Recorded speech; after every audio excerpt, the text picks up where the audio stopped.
Hey, I tell you what, this is Racers Reunion TV, racersreunion.com, and I'm with one of my old buddies here, Jon Cook. And we used to call him El Jojo back when we were racing together, and now they call him Oz. Now, tell me, where'd that come from, buddy? Well, you know, when I first got around racing, there was a guy in Arkansas that had a dirt street stock that he called the Flying O. And so I always wanted to be the O car. My first car was the Flying O. You remember that? That big pink Cadillac enduro racing? Well, then when I got back on dirt, I decided, well, I need a letter to go with the, you know, all dirt cars should have, according to Jon Cook, a letter with them. Yeah, that's only appropriate. So right. you start with the 0 and end with the Z. And it comes out to Oz. The Dirt Whiz. Oh, you get it? I'm going to tell you what. Well, I'm going to say, man, you look good. I mean, I think you actually look younger than you did. I feel good. I feel younger. And you know what I love about you, man? What's that? You race with a love. I do, man. And, I mean, you can be out there making the big bucks now, I'm sure.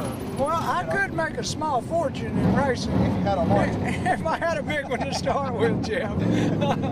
But I think it's cool, man. I love racing at this level, and I miss it. And I really enjoyed it back when we were at Kingsport Speedway. And you know, I just think about some of those times that we had back there, Jeff, that were just... I can remember one night we'd use a chrome horn on Stacy Castle.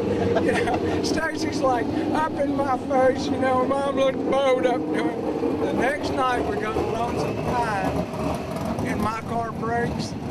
So who's under the hood?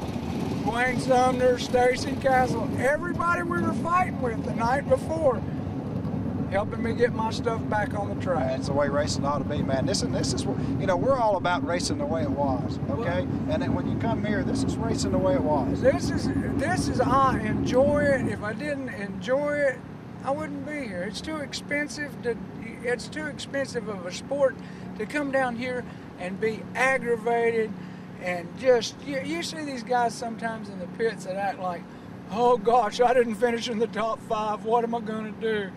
Hey. If I get back on the trailer, I consider it a pretty good night. That's all right, man. Well, I'll tell you what, we're pulling for you, and we'll be watching you, and it's great seeing you again, my friend. Okay, it's great to see you, Jeff.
how long's it been? I didn't win a one last year. Are you serious? I did not win one race last year. Well, congratulations. You run a heck of one there, and you did it in good style, too, man. You eliminated the competition. Hey, now, wait a minute. Now, Jeff, you know I didn't mean to. I know you did. We was in lap traffic. And that was great. You know, I mean, it was just good hard racing. That's good hard racing. If he'd have turned me, I'd have said, "But I'll get him next week." Yeah. That's probably what he's saying right now. That was a great race, and it was a pleasure watching you, man. Man, it's sure good to see you again. You too, Jeff. buddy. It sure We had just enough battery left here to get a Jon Cook interview, and I couldn't leave without getting it. Well, all I got to say is Happy Mother's Day to all you mothers out there. All right. I love them all.